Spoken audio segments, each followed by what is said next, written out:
I used to brush my teeth every night at exactly 11:04. The mirror above the sink always showed me back. Same hair, same tired eyes.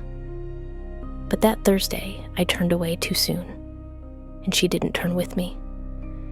It started 3 weeks before that, with the bathroom light. The fixture was old, probably installed when the apartment was built in the 70s. It would flicker twice before staying on, always twice. A brief stutter, then steady yellow warmth filling the small space above my sink. I counted those flickers without thinking about it, like counting steps or breathing. Part of the routine that held my evenings together after work drained everything else away. But last Tuesday, the light pulsed for 16 seconds straight. I know because I counted, mesmerized by the rhythm.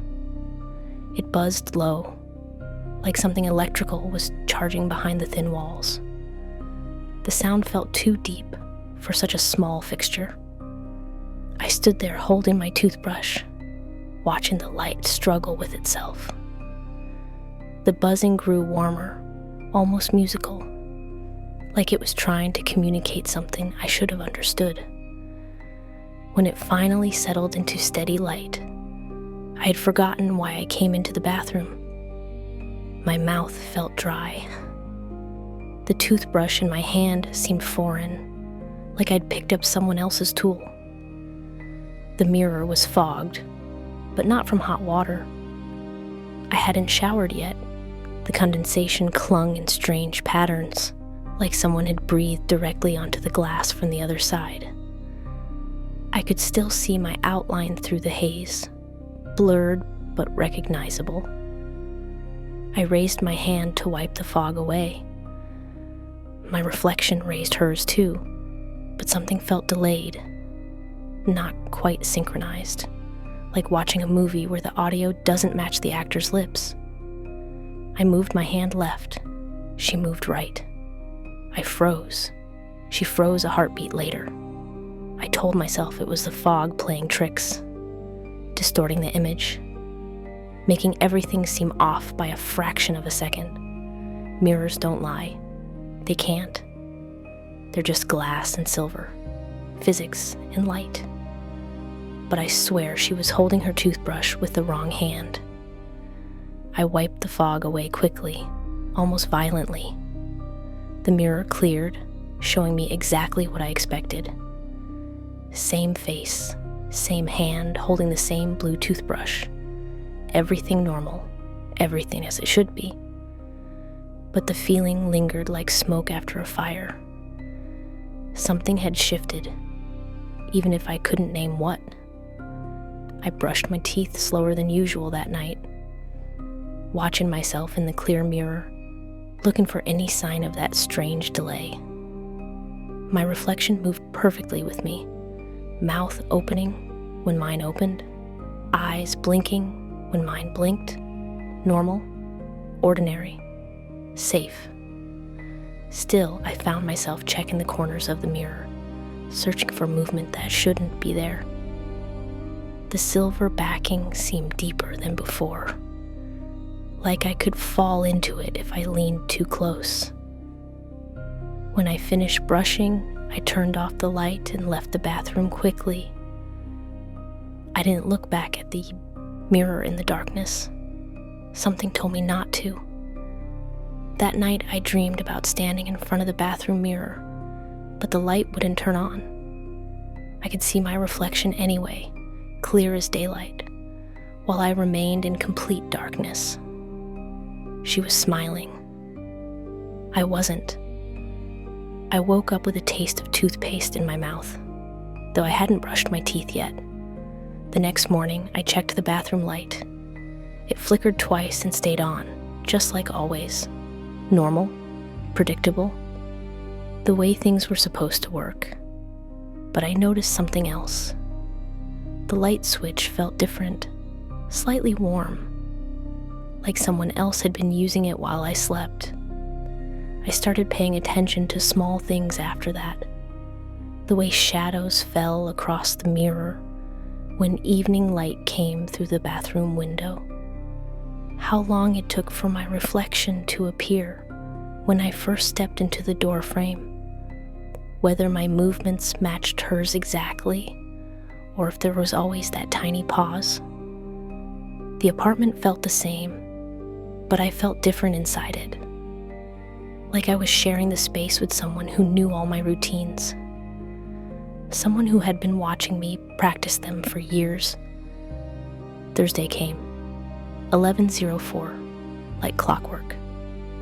I stood in front of the mirror with my toothbrush, ready to begin the nightly ritual.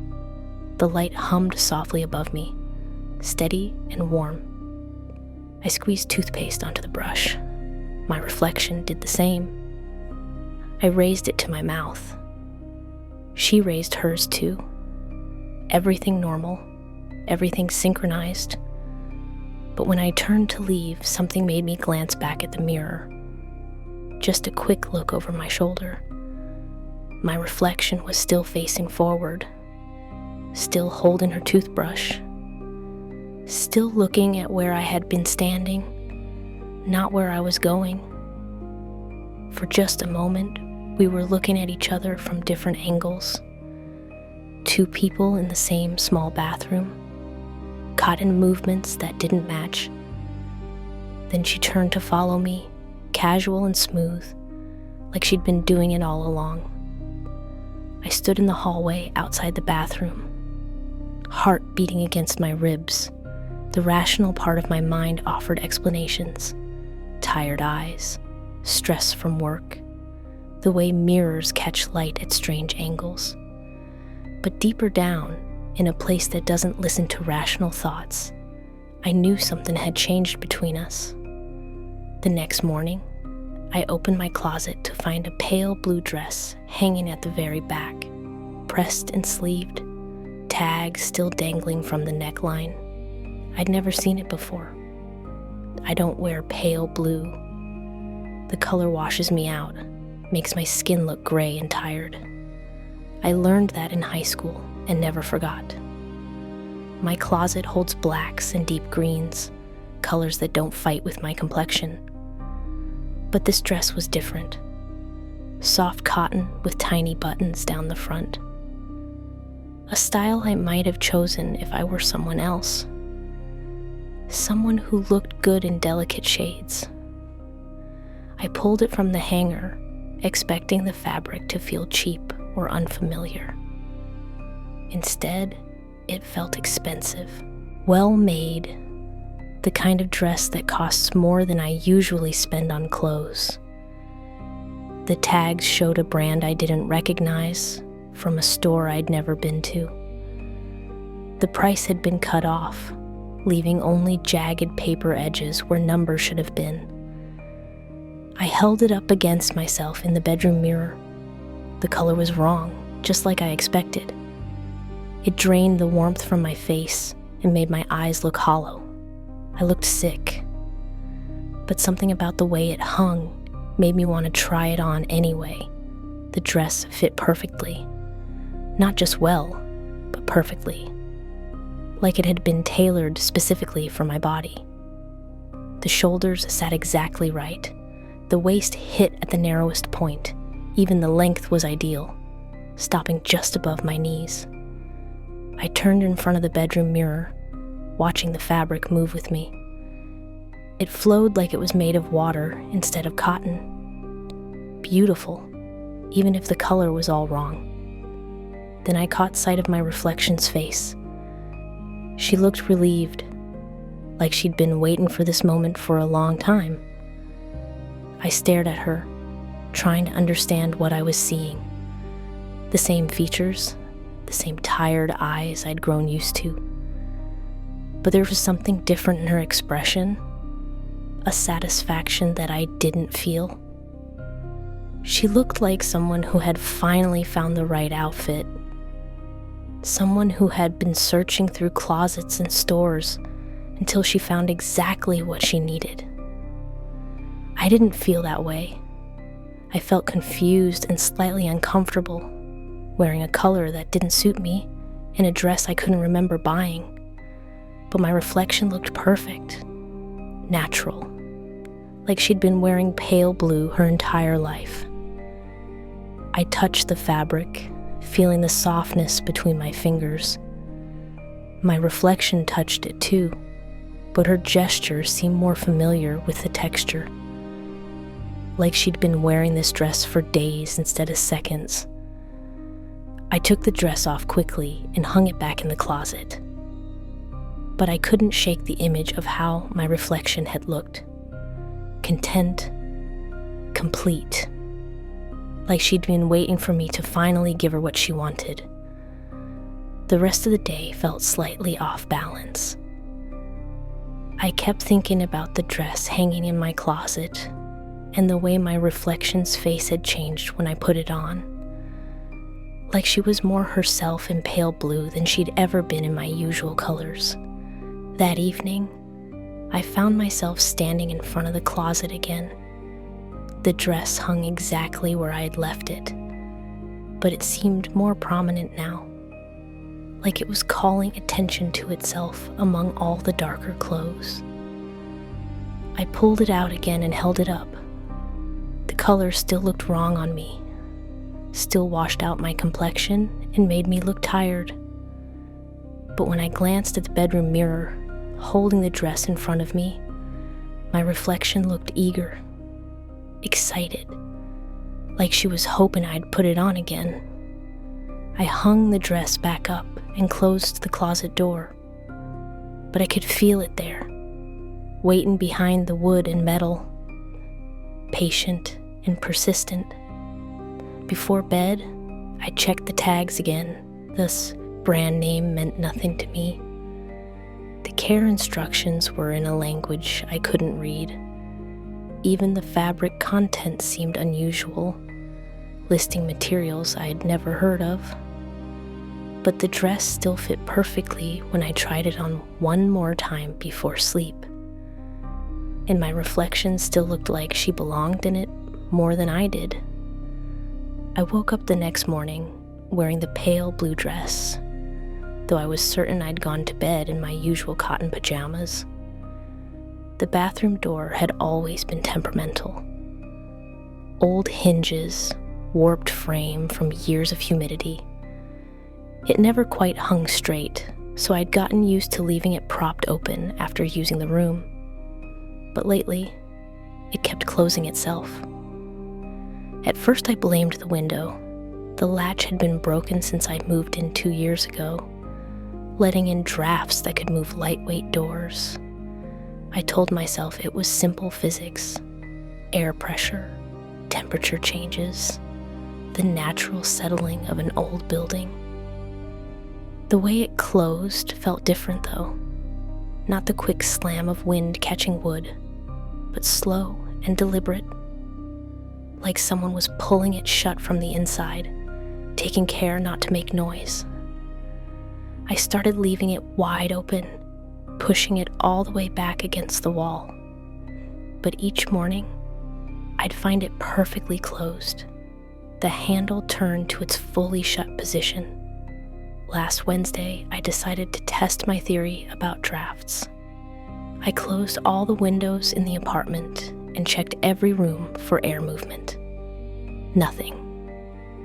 The air hung still and warm, undisturbed by any breeze.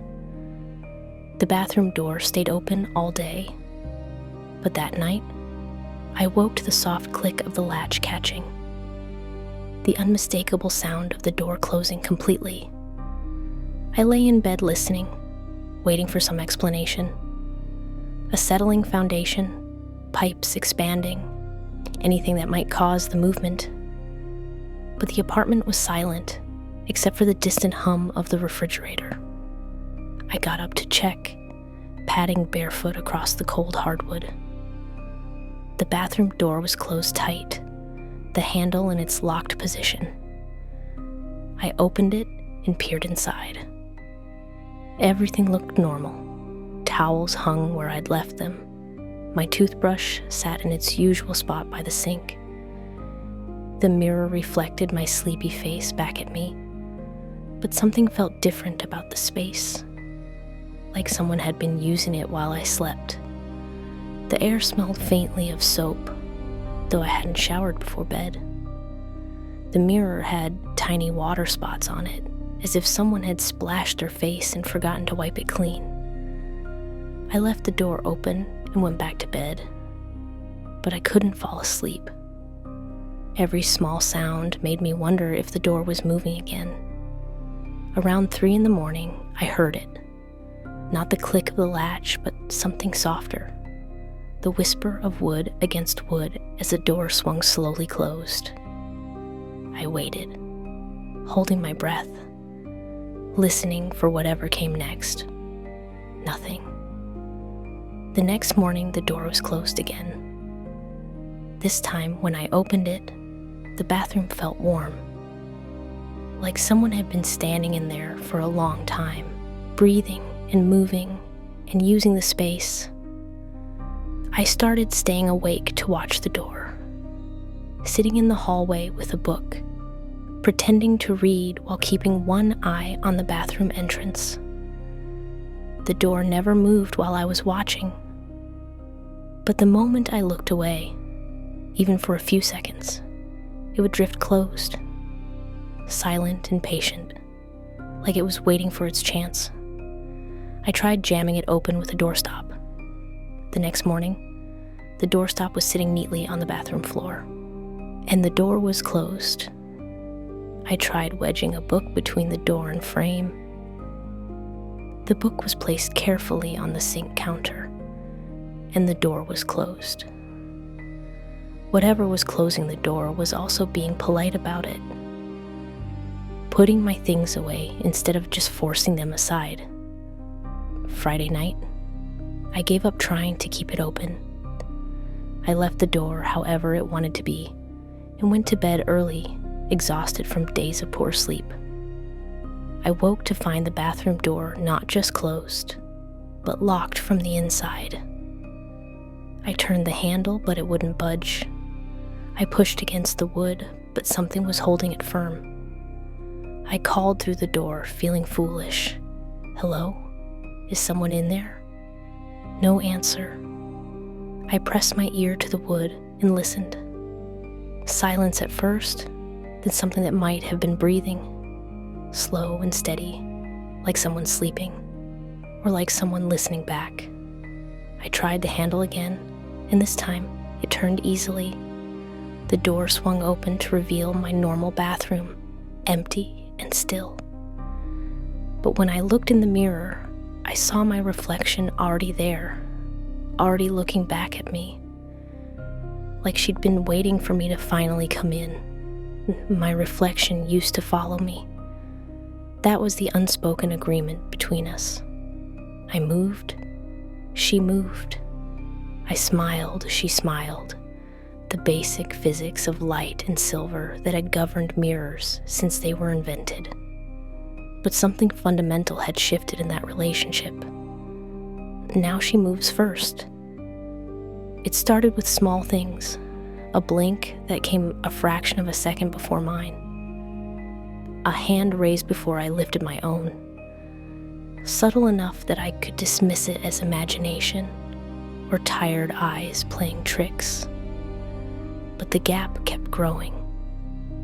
Tuesday morning, I stood in front of the bathroom mirror to brush my hair.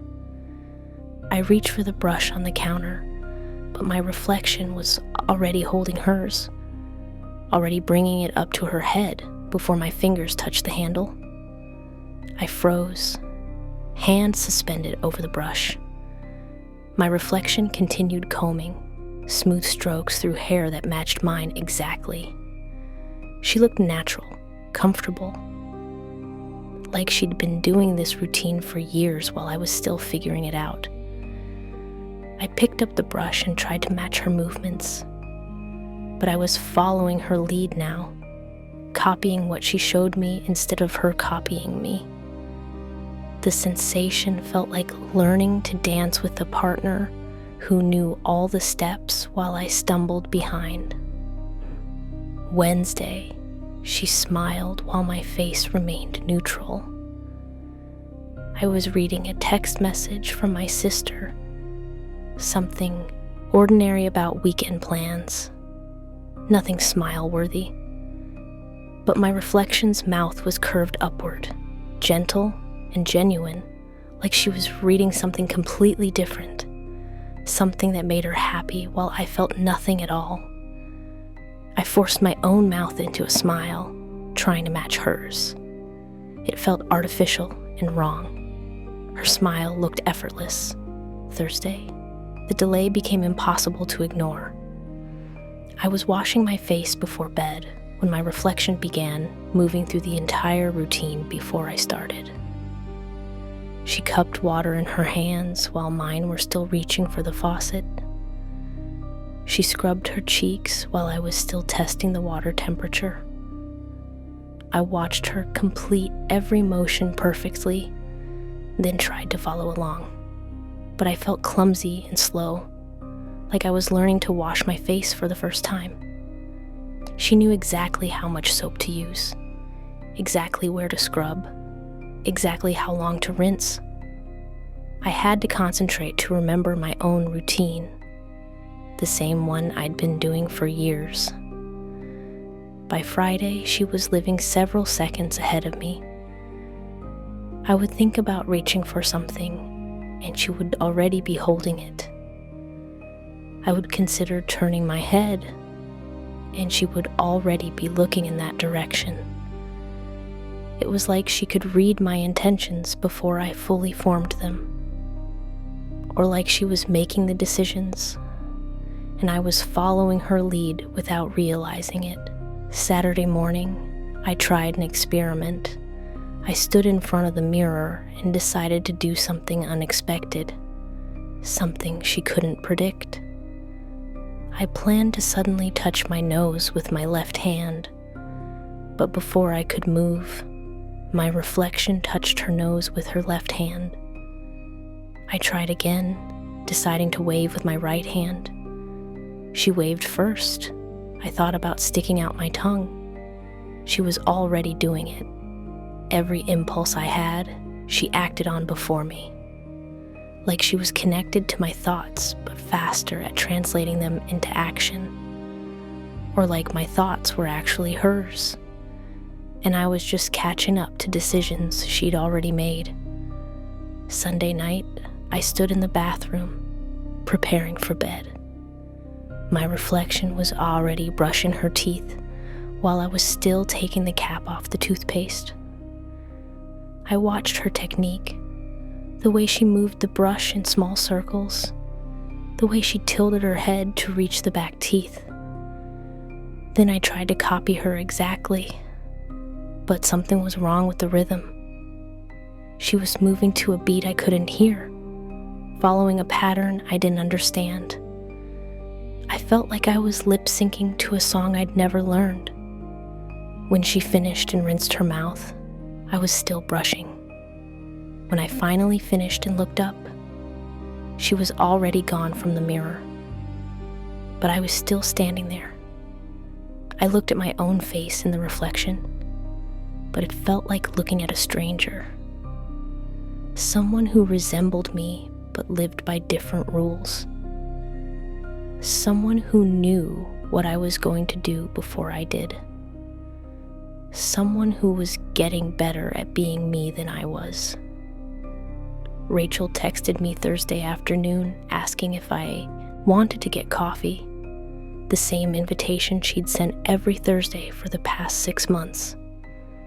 Usually I said yes, grateful for the routine and the company. But this time, I stared at the message for 10 minutes before responding. The words looked strange on my phone screen, like they were written in a language I almost recognized, but couldn't quite understand. Coffee seemed like something people did in a life I used to live. I typed back that I couldn't make it. Work stuff. She responded with a sad emoji and asked if everything was okay. I told her I was fine, just tired. Friday night, she called instead of texting. "You've been weird lately," she said without preamble, like distant. "Are you seeing someone new?" I almost laughed. I wasn't seeing anyone, new or old. I barely felt like I was seeing myself clearly anymore. No, I said. No one knew. Then what's going on? You've been canceling plans, not answering texts. Mom's worried you're depressed again. Mom's worried. That meant Rachel had been talking to my family about me, comparing notes on me behavior, like I was a problem they were all trying to solve. I'm not depressed, I said, though I wasn't sure what I was. I'm just going through some stuff. What kind of stuff? I couldn't explain about the mirror, the dress, the door that closed itself. It would sound crazy, like I was losing my grip on reality. Work stuff, I said again. Personal stuff. Nothing dramatic. Rachel was quiet for a moment. Then she said, "You sound like yourself, though. Like your voice sounds normal. So I guess that's good." Normal? The word stuck with me after we hung up. If I sounded normal to Rachel, maybe I was normal. Maybe everything I'd been noticing was just stress manifesting in strange ways.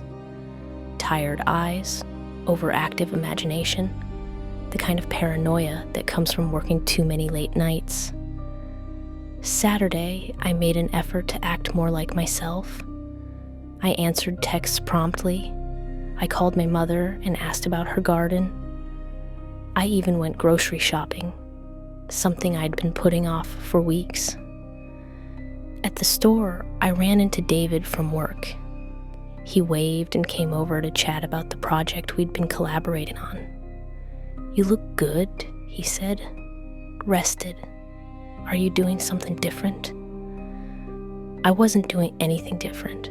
If anything, I'd been sleeping worse than usual, waking up tired and confused most mornings. But he seemed genuine in his observation. Like whatever he was seeing when he looked at me appeared healthy and normal. Sunday, I met my sister Emma for brunch. She complained about her job, gossiped about our cousins, asked my opinion on whether she should cut her hair. All normal conversation, the kind of easy back and forth we'd been having for years. But I felt like I was watching the conversation from somewhere else. Like I was sitting slightly behind myself, observing Emma talk to someone who looked like me, but wasn't quite me. "You're quiet today," Emma said, pausing between stories about her co-workers. "Just listening," I said. "You look good, though. There's something different about you lately. More put together, I guess." Put together. The opposite of how I felt. That evening, I studied myself in the bathroom mirror, trying to see what others were seeing. The same face I'd always had. The same hair. Same skin. Same tired eyes. But my reflection looked back at me with a confidence I didn't feel. A composure that seemed to come from somewhere else. She looked like someone who had her life figured out. Someone who slept well and ate regular meals and never worried about strange things happening in mirrors. She looked normal. Monday morning, Rachel texted asking if I wanted to try that new restaurant downtown. The message felt easier to understand this time, more like something that belonged in my life. I said yes. But as I was getting ready to leave, I caught myself in the mirror and realized I was wearing the pale blue dress, the one I didn't remember buying. I looked good in it, natural, like it was exactly what I should be wearing. My reflection smiled, and for once, I felt like smiling back. The scent started subtle, like something carried in from another room. Vanilla and lilac, sweet and powdery. The kind of fragrance that clings to skin and fabric. I hadn't used scented lotion since high school. My skin reacts badly to most fragrances, breaking out in small red bumps that take weeks to fade. I learned early to stick with unscented products, boring but safe. But my apartment was filled with that sweet smell now. It was strongest near the bathroom, thick enough to taste when I brushed my teeth in the morning. But it drifted through the hallway too, settling into the bedroom and living room like invisible smoke. I checked all my products, reading labels and opening bottles. Everything was unscented, just like always. Soap, shampoo, moisturizer, even my laundry detergent. Nothing that can produce such a floral cloud. I opened windows, turned on fans, lit candles to try to clear the air. But the vanilla lilac smell persisted, weaving through everything else like it belonged there. Tuesday morning, I noticed my towels were folded differently.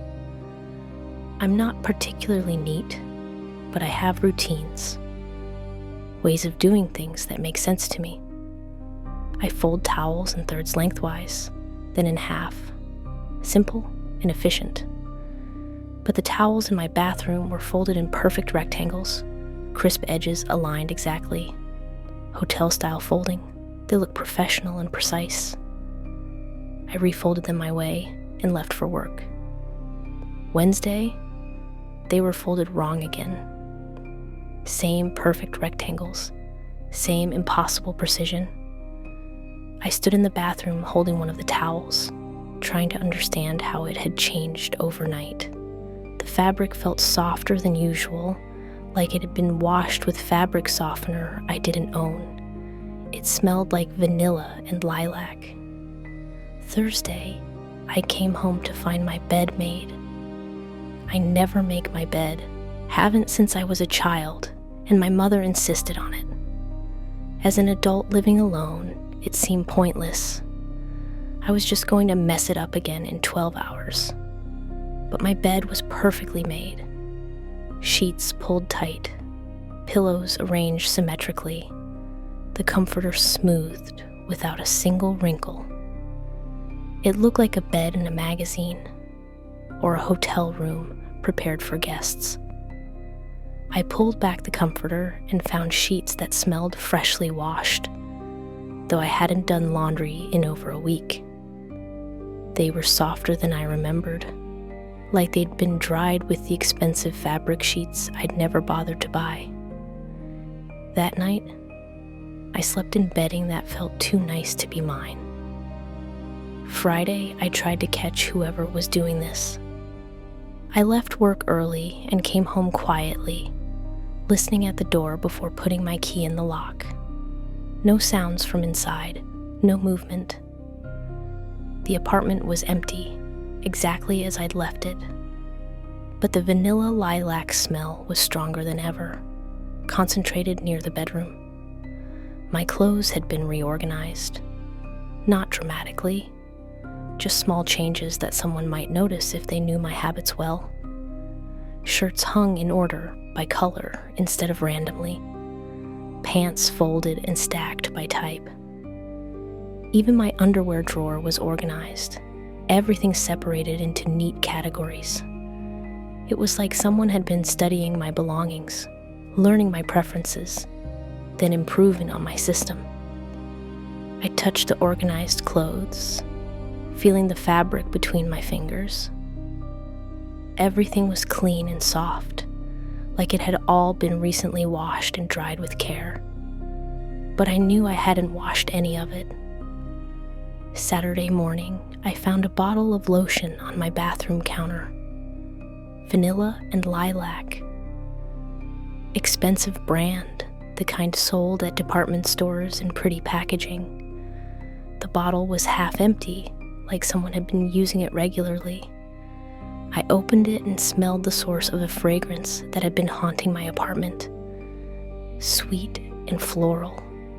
Exactly what I'd been breathing for days. I hadn't bought this lotion. I was certain of that.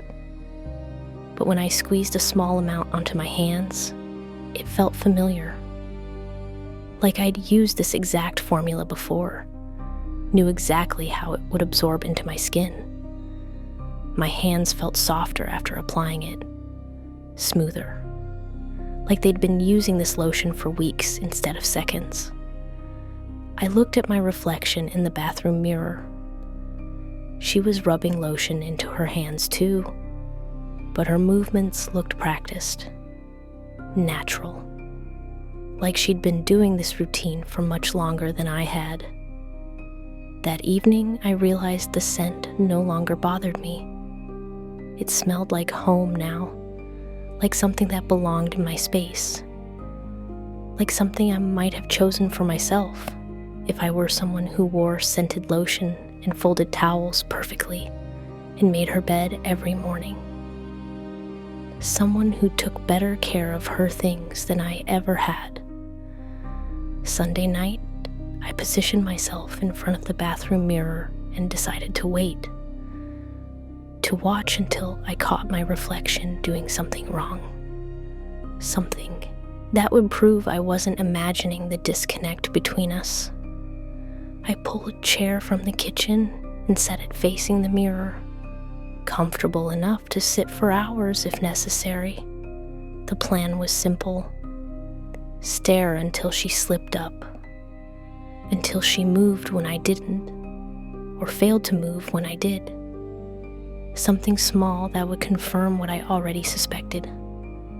My reflection sat in her chair too, matching my posture exactly. She looked as determined as I felt, like she was also planning to wait as long as it took. I started with small movements, lifting my hand to touch my face. She lifted hers at the same time, fingers reaching the same spot on her cheek. I tilted my head left. She tilted right, maintaining perfect mirror symmetry. I blinked deliberately. She blinked back, eyelids closing and opening in perfect rhythm with mine. For the first hour, everything was normal. Exactly what I should expect from a reflection. Physics working the way physics was supposed to work, but I was patient. I could wait. During the second hour, my neck started aching from holding the same position. I rolled my shoulders to ease the tension. My reflection rolled hers too, but the motion looked more graceful than mine felt, like she was more comfortable in her body than I was in mine. I shifted in the chair, trying to find a better angle. She shifted too, but ended up looking more relaxed, while I still felt stiff and awkward. By the third hour, my eyes were burning from staring. I wanted to blink, to look away, to give them a rest, but I didn't. I kept watching, waiting for the moment she would break. She didn't blink once during that entire hour. Her eyes stayed open and clear, while mine watered and strained. When I finally had to blink, the relief was immediate. But in that split second of closed eyes, something changed. When I looked again, she was sitting slightly closer to her side of the mirror than she had been before. Not dramatically closer, just an inch or two, but I hadn't moved forward at all. I studied her position, trying to be sure. The angle of her chair, the distance from the mirror, the way her hands rested on her knees, everything was subtly different, like she had used my moment of blinking to adjust herself without my permission. I leaned back in my chair to match the distance I thought we'd started with. She leaned back too, but not quite far enough. She was still closer than me, like she was trying to get a better look at something, or like she was trying to get closer to my side of the glass. The fourth hour was when I started to feel like prey, not because of anything she did. She continued mirroring my movements perfectly, following every gesture and shift. But there was something in her eyes that hadn't been there before. An intensity that felt like being studied, like she was memorizing every detail of my face, learning things about me that I didn't know about myself. I tried to match her gaze, to stare back with the same focus. But looking into my own eyes for that long felt unnatural, disturbing. She seemed comfortable with it, like she could look at me forever without getting tired or uncomfortable. By the 5th hour, I was exhausted. My body ached from sitting still. My mind felt foggy from concentrating for so long. But she looked fresh, alert, like she was just getting started. I stood up to stretch, and she stood too. But her movements were fluid while mine were stiff from sitting. She looked like someone who exercised regularly, who took care of her body. I felt like someone who spent too much time in chairs, staring at mirrors. When I sat back down, she was already seated and waiting, like she'd never been uncomfortable at all. The 6th hour broke me. I was struggling to keep my eyes open, fighting the urge to give up and go to bed. My reflection looked wide awake, patient, like she could do this all night, like she'd done this before, many times. When I finally blinked again, she was gone. Not moved, not repositioned. Gone. I was looking at an empty chair on the other side of the mirror, but I was still sitting in mine. I waved my hand. Nothing waved back. I stood up quickly and leaned toward the mirror. My reflection should have appeared as I got closer, but the mirror showed only the empty bathroom behind me, the chair I'd been sitting in, the walls and towels and everything else. Everything except me. I pressed my hands against the glass, leaving fingerprints on the surface. No hands pressed back from the other side. I was alone with my own reflection missing. Then I felt breath on the back of my neck, warm and steady, like someone standing right behind me. I wake up tired now in a way that sleep doesn't fix. Deep exhaustion that sits in my bones like I've been working all night instead of resting.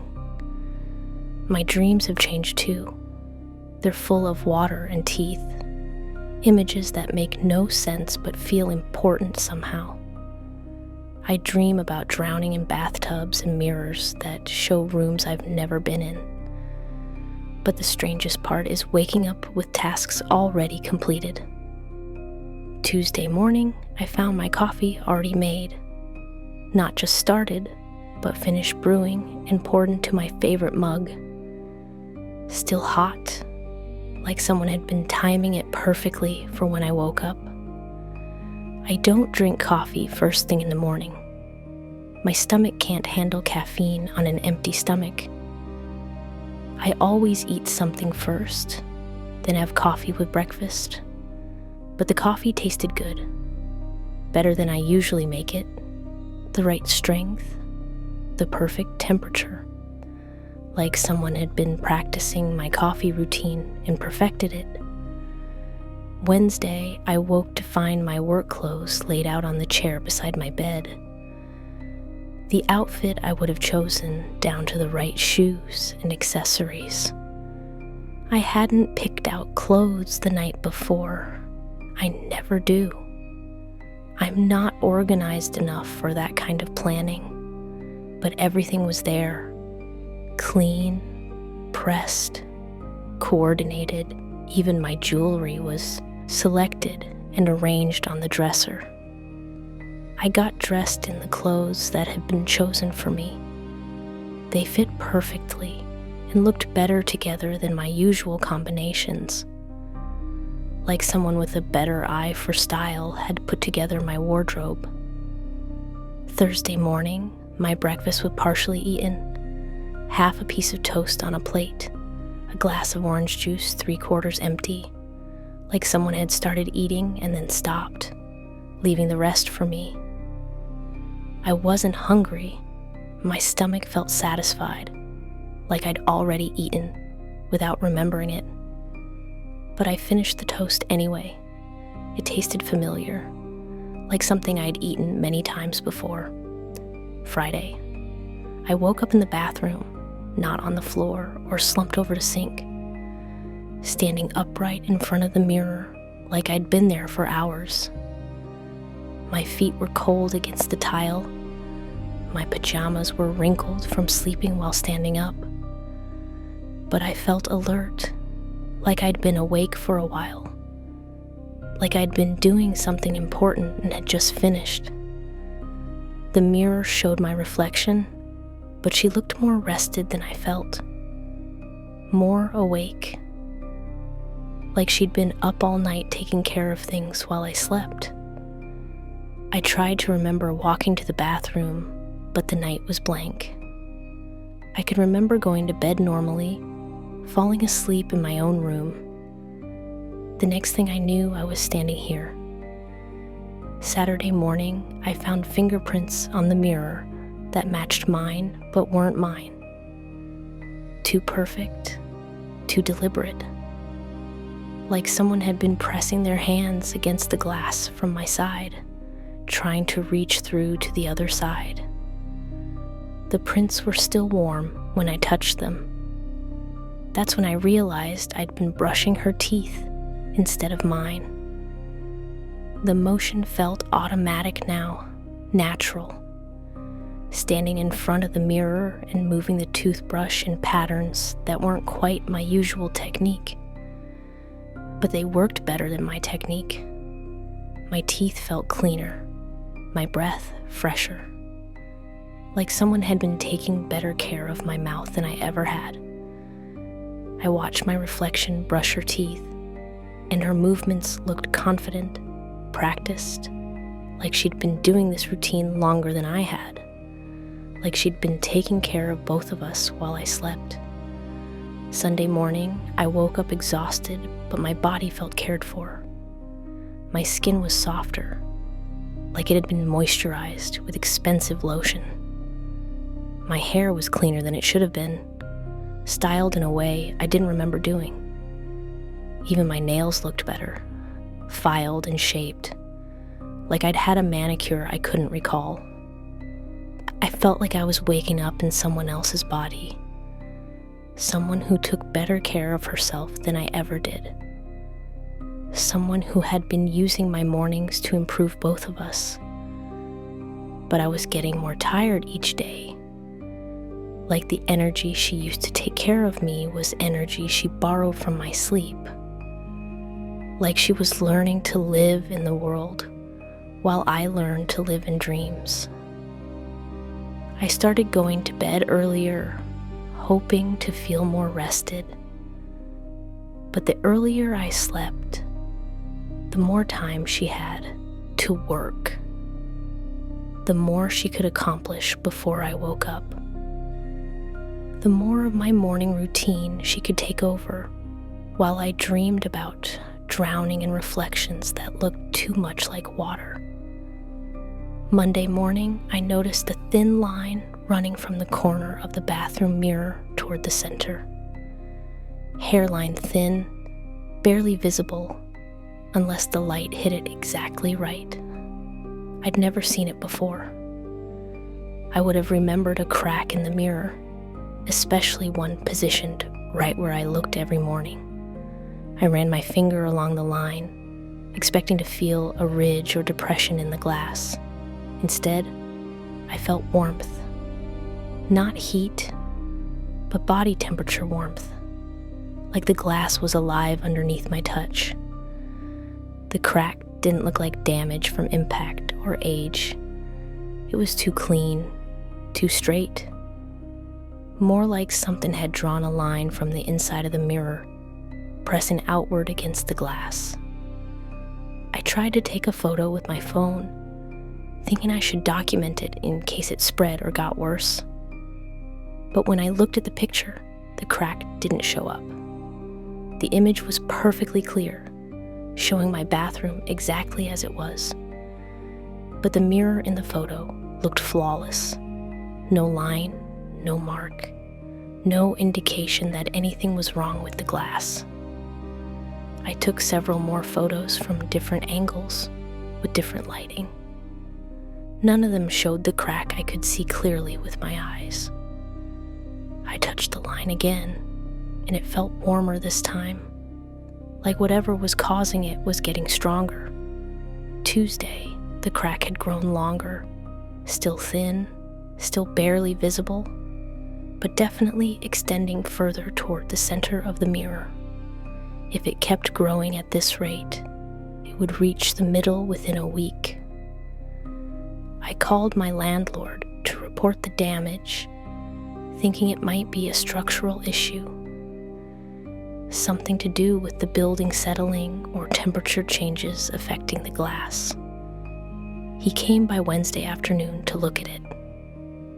"I don't see any crack," he said, standing exactly where I was standing, looking directly at the mirror. I pointed it out, tracing the line with my finger. "Right here. It runs from this corner down toward the center." He squinted at the mirror, moving closer and farther away, trying different angles. "I'm not seeing anything. The mirror looks fine to me." "It's definitely there," I said. "Look, I can feel it." I pressed my finger against the crack, but he was watching the spot where I was touching and seeing nothing unusual. "Maybe it's just the way the light hits it," he said. "These old mirrors can play tricks sometimes.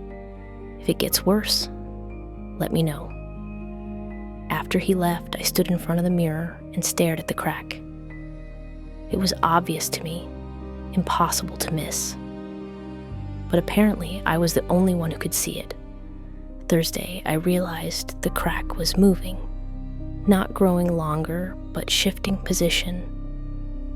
The line was in a slightly different place than it had been the day before, still running from corner to center, but at a different angle, like something was drawing new paths through the glass. I marked the position with a small piece of tape, placing it at both ends of the crack so I could track any changes. Friday morning, the tape was still in the same position, but the crack had moved away from it. The line was now running parallel to where it had been, about an inch to the right, like it was deliberately avoiding my attempt to mark it. Saturday, there were 2 cracks. The original line plus a new one starting from the opposite corner, both moving slowly toward the center of the mirror, like they were planning to meet in the middle. When I touched both cracks, they felt warm, alive, like veins carrying something essential through the glass. That's when I noticed something else. My reflection was clearer in the areas near the cracks, more detailed, more vivid, like the lines were improving the quality of the mirror instead of damaging it, or like they were creating windows that let me see her more clearly. Sunday morning, I took another photo of the mirror. This time, instead of showing no crack at all, the picture showed 2 of me, both reflections standing in the same position, but slightly offset, like a double exposure, or like the mirror was showing 2 different moments at the same time. One version of me was looking directly at the camera. The other was looking slightly to the side, as if she was watching something I couldn't see. Both versions looked exactly like me, but there was something different in their expressions. The one looking at the camera seemed tired, worried. The one looking away seemed calm, patient, like she was waiting for something she knew was coming. I deleted the photo immediately, but an image stayed in my mind. 2 versions of myself, occupying the same space, but living in different moments. Or maybe living in the same moment, but on different sides of glass that was getting thinner every day. The cracks continued growing throughout Sunday, reaching closer to the center with each hour. By evening, they were almost touching. And when they finally met, I knew something would change between us. Something that had been building since the night I first noticed her blinking when I didn't. The cracks met at exactly 11:04 Sunday night, the same time I used to brush my teeth every evening. The lines joined in the center of the mirror with a soft sound, like two pieces of glass touching underwater. For a moment, nothing changed. The mirror looked the same, showed the same reflection, functioned exactly as mirrors are supposed to function. Then my reflection blinked while I kept my eyes open. Just once, slow and deliberate, like she was saying goodbye to the old rules that had kept us synchronized for so long. I stared at her, waiting to see what would happen next. She stared back, but there was something different in her gaze now. Less like looking at myself and more like looking at someone who shared my face. Monday morning, I avoided the bathroom mirror entirely. I brushed my teeth looking down at the sink, washed my face with my eyes closed, got ready for work using the bedroom mirror instead. But I could feel her watching me from the bathroom, patient and persistent, waiting for me to look. At work, I caught glimpses of my reflection in windows and computer screens. Every time, she looked more comfortable than I felt, more confident, like she was getting better at being me while I was getting worse at it. Tuesday, I tried to ignore her completely. I covered the bathroom mirror with a towel and used the bedroom for everything I needed to do. But the apartment felt different with her hidden away, restless, like something important was missing from the space. I found myself walking past the bathroom just to feel her presence behind the towel. She was still there, still waiting, still blinking when I wasn't looking. Wednesday, I gave up trying to avoid her. I pulled the towel down and found her already there, already looking back at me. But she wasn't matching my position anymore. She was standing slightly to the left of where I was standing, like she'd moved to get a better view. "What do you want?" I asked out loud, feeling foolish for talking to a mirror. She didn't answer, but she tilted her head like she was considering the question. Then she smiled. Not because I was smiling, but because she had something to be happy about. Thursday night, I dreamed I was standing on the wrong side of the mirror, looking out at my bathroom from inside the glass, watching someone who looked like me get ready for bed. But the person I was watching moved differently than I moved, more gracefully, more purposefully, like she knew exactly what she was doing, while I had always been guessing.